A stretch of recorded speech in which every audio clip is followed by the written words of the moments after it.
hopefully going to embody that. I introduced her the other night at Carapace in a way that she really liked, so I'm going to try to replicate that. She's the battle-scarred veteran of Ride Club Atlanta. She's a fireball in her own right, and above all, she is one of these women that your mother really, truly did not want you hanging around. It is true. You yourself, okay. Without further ado, please welcome Jayne O'Connor, our next teller. Yeah.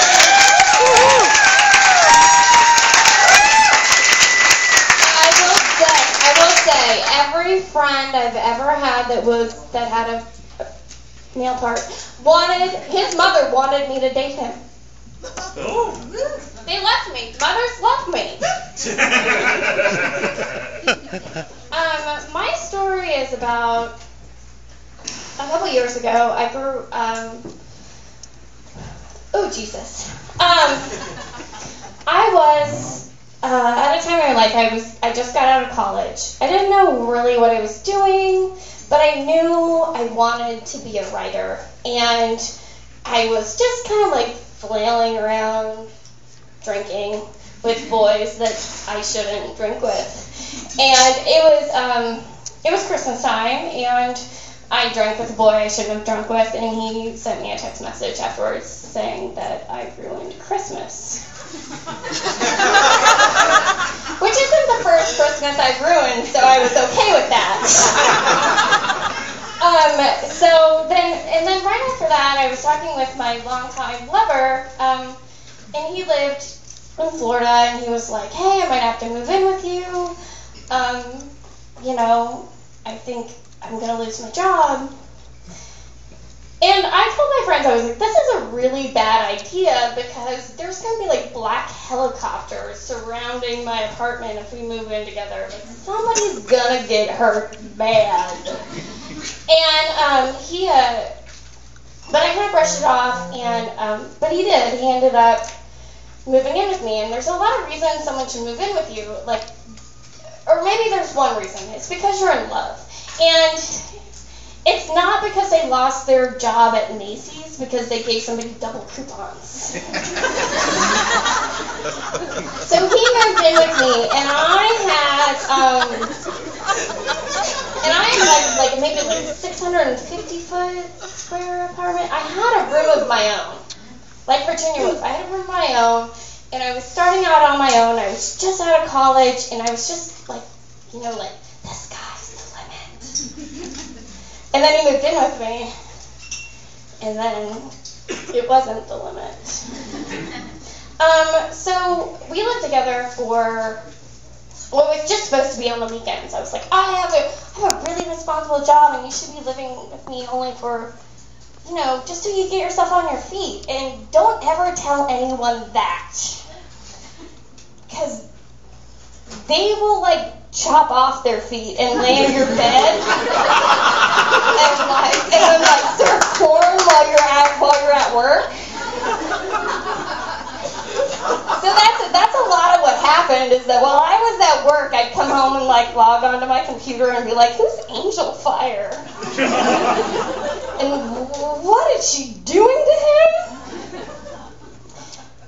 I saw that once at a strip club on my birthday when I recognized her. And I was like, I know her. Oh, I've seen her do that before. When I got home from work while you were sleeping. That was awkward. The whole interaction. I came home after my birthday party, and I came up to him after seeing this girl that I'd seen on the dance floor doing her business. And he was like, well, it was weird from beginning to end. He said, when I came home, I was like, hey, I saw someone you know, which is actually not what I said. I said, I was drunk, and I was like, I saw you're a little whore. I know that bitch now. And when I fell asleep because it was my birthday and I was drunk, and then he he woke me up in the morning and he was like, hey, you know, baby, you said a lot of things last night. You seemed really mad. And I, like, threw my arm out and I was like, I still am! And I hit him on accident. On purpose. So he stayed with me for a long time. And a lot of what happened while we lived together was not fun. There were fun times, like when we went and saw like a 3D movie together, and then I was trying to help him get back on his feet because like I loved him and he was my friend and my lover. And one of the really bad things that happened during that time was that he kept on saying that he just didn't want to go on. And one of the things I just can't deal with is people saying that, because I think life is precious. And it's too precious for anyone to ever take advantage of it, and to say that it's like every, you know, I'm not going to get too weird, but every moment is precious. And it really hurt me that he was going to say that. So as long as he needed, and as awful as everything was, I would let him stay there. But things got weird. And he would often, I would say bad things, and he would say bad things, and he would say, like, what are you doing with your life? And I would, and like, who are you? You're too nice. And I would be like, you know, the only reason, you know, you can tell me that I'm too nice, but you are at the same time taking complete advantage of this niceness. Because you are living here, I am doing your laundry, I am cooking for you. Actually, he started cooking for us because he said I couldn't cook because he was black and I was white, and apparently white people cook differently than black people. I didn't know this, and I can't cook. But even though white people can cook better than black people can cook, my mom cooked wonderfully for him, and she would send meals home like in little packages, like your boyfriend likes me more than you. Which was awful. that was really good for my self-esteem. But he would tell me constantly, like, what are you doing with your life? You say you want to go to Korea and you're never going. Which is true, I didn't go. I got a dog instead. And I like my dog more than I like Korea. I'm just going to say, I'm sorry if you're from Korea, my dog's better than Korea. And he would say, you want to be a writer, but you're never going to do it. And I was in classes at Emory at the time, like was adult education classes, also called like divorce, women rehab. Like everyone was like, this is a story about how I hate my husband.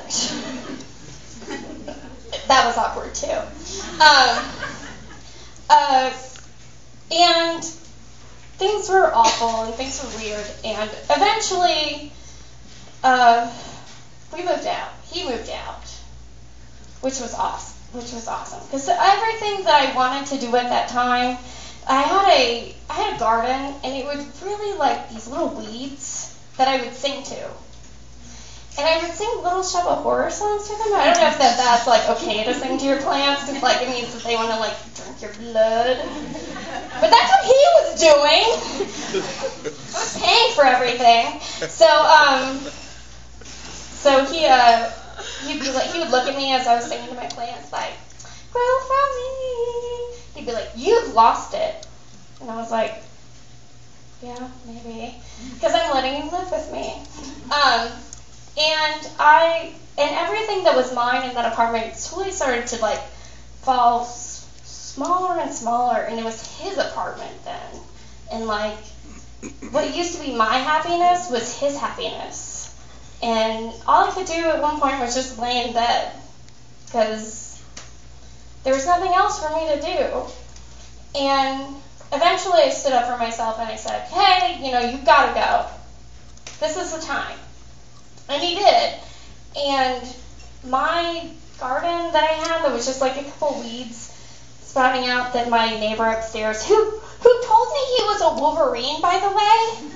That's another story. He actually galloped through our apartment complex one time like a Wolverine. I was like, I'll never tell anyone about this, but I am.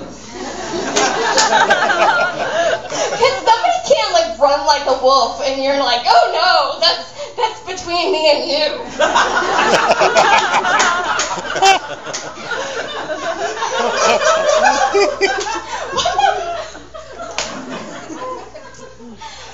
He moved out, and then my garden like blew up, and people would come over and like look at it and be like, there was actually two things they'd say. They'd either be like, this is so beautiful, thank you for doing this to our neighborhood, or like, you're weird. And I'll take both. And I learned how to cook, and I started writing, and I'm not a bad writer now. I'm actually doing pretty well. So, fuck you, dude, that worked at my... Oh, sorry. Screw you, dude, that lived in my house. And everything that he told me I couldn't do, I've done, and especially writing and cooking. Because if you guys ever want to come over for mac and cheese, I kill it.